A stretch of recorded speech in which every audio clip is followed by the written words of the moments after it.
Assalamualaikum warahmatullahi wabarakatuh. Perkenalkan, nama saya Mirnawati Stefani Dewi, NPM 2040501 Lokal C A3. Adanya saya di sini, saya ingin menjelaskan atau mempresentasikan tentang hukum keimigrasian. Materi pertama ialah pengertian dan dasar hukum keimigrasian. Hukum keimigrasian adalah salah satu bagian dari sistem hukum yang telah ada di Indonesia, dan hukum keimigrasian bagian dari salah satu subsistem hukum administrasi negara. Hukum keimigrasian sebagai sebuah subsistem hukum administrasi negara di Indonesia telah ada sejak pemerintahan kolonial Belanda. Ketentuan hukum keimigrasian di Indonesia sejak proklamasi kemerdekaan Indonesia tahun 1945 hingga 1991 secara formal tidak mengalami perkembangan berarti. Dikatakan demikian karena ketentuan keimigrasian masih tersebar dalam beberapa ketentuan perundang-undangan dan masih kuat dipengaruhi oleh hukum kolonial. Secara etimologi, istilah emigrasi, imigrasi, dan transmigrasi ketiganya berasal dari bahasa Latin yaitu migration, yang berarti perpindahan penduduk. Perpindahan manusia dari satu tempat ke tempat lain, dekatan maupun jauhan. Jadi, dengan demikian, pengertian migran adalah perpindahan penduduk secara besar-besaran dari satu tempat ke tempat yang lain. Pengertian imigrasi adalah satu hak asasi manusia, yaitu memasuki negara lain. Sedangkan emigrasi adalah perpindahan penduduk keluar dari satu negara. Akhirnya, untuk negara yang datangi tersebut merupakan sebagai peristiwa imigrasi. Secara lengkap, arti imigrasi adalah pemboyong orang-orang masuk ke suatu negeri.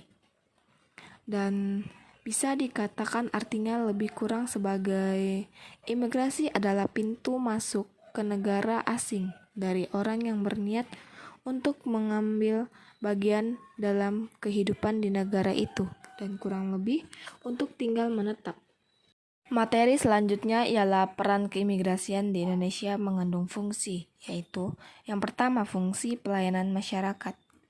Dari aspek ini, imigrasi dituntut untuk memberikan pelayanan prima di bidang keimigrasian, baik kepada WNI maupun WNA. Pelayanan bagi WNI terdiri atas pemberian paspor, surat perjalanan, laksanakan paspor SPLP, fasilitas batas PLB, dan pemberian tanda tolak atau masuk. Pelayanan bagi WNA terdiri atas pemberian dan perpanjang dokumen keimigrasian atau DOKIM yang berupa kartu izin tinggal terbatas, bisa dibilang KITAS, kartu izin tinggal tetap atau KITAP, kemudahan khusus keimigrasian DAHSUSKIM, perpanjangan visa, kunjungan, pemberian izin masuk kembali, izin bertolak, dan pemberian tanda bertolak dan masuk. Yang kedua ialah fungsi keamanan. Imigrasi berfungsi sebagai penjaga pintu gerbang negara.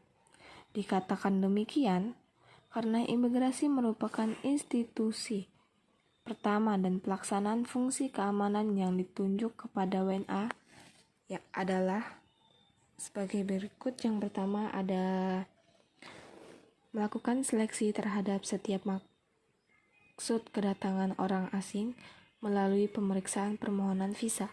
Yang kedua, melakukan kerjasama dengan aparatur keamanan negara lain, khususnya dalam memberikan surveillance perihal penegakan hukum keimigrasian. Yang ketiga, melakukan operasi intelijen keimigrasian bagi kepentingan keamanan negara. Yang keempat, melakukan pencegahan dan penangkalan. Fungsi keimigrasian yang ketiga yaitu fungsi penegakan hukum. Dalam tugas keimigrasian, Keseluruhan aturan hukum tersebut harus ditegakkan kepada setiap orang yang berada di wilayah Indonesia. Baik itu WNA ditunjukkan kepada permasalahan identitas palsu, pertanggungjawaban sponsor, kepemilikan sponsor ganda, dan keterlibatan dalam pelanggaran aturan keimigrasian.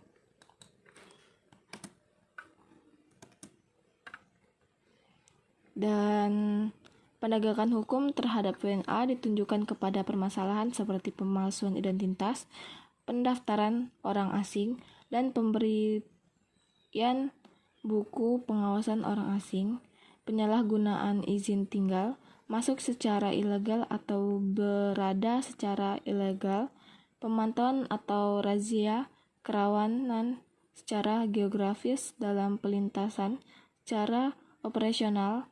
Fungsi penegakan hukum yang dilaksanakan oleh institusi imigrasi juga mencakup penolakan pemberian izin masuk, izin tolak, izin keimigrasian, dan tindakan keimigrasian. Materi selanjutnya ialah tindak pidana keimigrasian. Tindak pidana keimigrasian adalah kedatangan atau kehadiran orang di wilayah Republik Indonesia, di mana orang tersebut tidak terdaftar sebagai warga negara Indonesia dan tidak memiliki atau dilindungi dengan dokumen keimigrasian dan tidak ditindaklanjutkan oleh penjabat imigrasi. Institusi keimigrasian Indonesia selain mengawasi lalu lintas, orang dituntut untuk dapat mengantisipasi perkembangan kejahatan transnasional terorganisasi. Hal ini sehubung dalam praktik pengawasan sering ditemukan pelaku kejahatan transnasional yang melakukan pemalsuan dokumen keimigrasian seperti paspor, visa, cap keimigrasian, atau izin tinggal. Perbuatan pemalsuan dilakukan untuk memudahkan operasional kejahatan transnasional seperti perdagangan manusia, khususnya perempuan dan anak-anak, dan penyeludupan manusia. Perdagangan orang dan penyeludupan migran lintas negara merupakan kegiatan yang bersifat ilegal dalam lalu lintas orang dari satu negara ke negara lain. Materi selanjutnya ialah jenis-jenis pelanggaran dan tindak pidana keimigrasian yang sering dilakukan oleh orang asing, antara lain ialah 1. Melakukan penyalahgunaan izin tinggal yang dimiliki seperti bekerja dengan menggunakan visa atau izin kunjungan. Kedua, berada di Indonesia dengan menggunakan sponsor fiktif.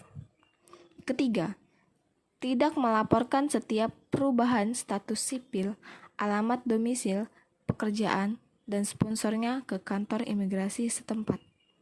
Yang keempat, masuk ke Indonesia dengan menggunakan visa, paspor palsu, atau bukan miliknya.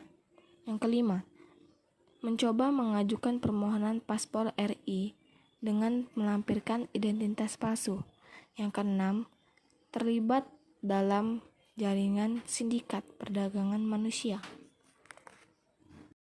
Materi selanjutnya yaitu paspor atau jenis-jenis paspor. Yang pertama, paspor biasa atau ordinary passport. Paspor biasa juga disebut paspor turis dan dikeluarkan untuk warga yang berencana berpergian ke luar negeri. Dan yang kedua, paspor resmi atau official passport. Paspor resmi juga biasanya dikeluarkan untuk pegawai pemerintah dan digunakan untuk perjalanan terkait tugas pegawai pemerintah. Di Indonesia, paspor ini disebut dengan paspor dinas. Yang ketiga, paspor diplomatik atau diplomatic passport. Paspor diplomatik dikeluarkan untuk para konsulat atau diplomat untuk perjalanan terkait tugas mereka. Dan yang keempat, paspor sementara atau temporary passport atau emergency passport. Paspor sementara dikenal sebagai paspor darurat emergency passport. Paspor ini digunakan atau dikeluarkan untuk orang-orang yang kehilangan paspor mereka selama kunjungan di negara asing. Paspor sementara ini hanya berlaku untuk jangka waktu singkat, diperlukan untuk mengembalikan wisatawan ke negaranya. Dan yang kelima, paspor keluarga atau family passport. Paspor keluarga dikeluarkan untuk seluruh keluarga. Tidak setiap anggota keluarga mendapatkan masing-masing, melainkan hanya ada satu pemegang paspor. Jenis-jenis paspor di Indonesia juga ada paspor dinas. Paspor dinas adalah paspor berwarna biru yang digunakan khusus oleh orang yang bekerja atau berdinas di pemerintahan. Dan yang kedua, ada paspor haji. Paspor berwarna coklat tersebut digunakan khusus oleh jamaah Indonesia untuk menunaikan ibadah haji. Yang ketiga, paspor hijau. Paspor yang berwarna hijau yang digunakan oleh warga negara Indonesia untuk berpergian ke luar negeri. Materi selanjutnya ialah pengertian visa. Menurut KBBI, visa adalah izin masuk ke negara lain atau tinggal sementara di negara lain yang diberikan oleh penjabat pemerintah yang berwenang di negara yang dikunjungi. Menurut Kamus Oxford, visa adalah pengesahan pada paspor yang menunjukkan bahwa si pemegang atau pemilik diizinkan untuk masuk, meninggalkan, atau tinggal selama jangka waktu tertentu di suatu negara. Dilansir dari Encyclopedia Britannica, visa adalah pengesahan yang dibuat pada paspor oleh otoritas yang tepat menunjukkan bahwa sudah diperiksa dan bahwa si pembawa atau pemilik dapat melanjutkannya. Visa memungkinkan pelancong untuk tetap berada di suatu negara untuk jangka waktu tertentu. Kesimpulannya, visa adalah izin resmi yang memungkinkan seseorang masuk ke negara lain. Jenis-jenis visa. Visa pertama yaitu visa turis. Visa turis dikeluarkan untuk tujuan perjalanan wisata. Yang kedua, visa transit. Visa transit hanya berlaku selama 5 hari atau terkadang kurang dan dikeluarkan untuk melewati negara tertentu untuk mencapai tujuan selanjutnya. Dan yang ketiga, visa bisnis. Visa bisnis dikeluarkan untuk pembisnis yang melakukan perjalanan ke negara tertentu untuk terlibat dalam kegiatan komersial. Dan yang keempat, visa pekerja sementara. Visa pekerja sementara dikeluarkan untuk orang yang bekerja sementara di negara asing. Dan yang kelima, visa pelajar. Visa pelajar dikeluarkan untuk pelajar yang menempuh pendidikan atau bersekolah di negara asing. Perbedaan antara paspor dan visa. Yang pertama, paspor digunakan untuk memverifikasi negara kewarganegaraan seseorang. Yang kedua, paspor digunakan untuk mendapatkan kembali izin masuk ke negara kewarganegaraan seseorang setelah bepergian. Dan yang ketiga, paspor terdiri dari foto, nama, tanggal lahir, jenis kelamin, dan karakteristik fisik. Yang keempat, untuk beberapa negara, ada yang hanya mensyaratkan paspor untuk dapat masuk kembali, tetapi ada negara-negara yang memerlukan visa sebelum seseorang bisa masuk. Yang kelima, sebelum berpergian, harus mengkonfirmasi apakah diperlukan visa khusus untuk negara tujuan.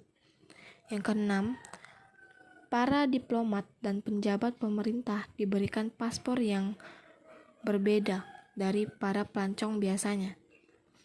Sedangkan visa, yang pertama, visa dapat berupa dokumen terpisah tetapi biasanya berupa cap atau stempel di paspor wisatawan. Yang kedua, tergantung negara tujuan, visa dapat berlaku untuk kunjungan tunggal atau ganda. Dan yang ketiga, Beberapa visa memerlukan aplikasi untuk diajukan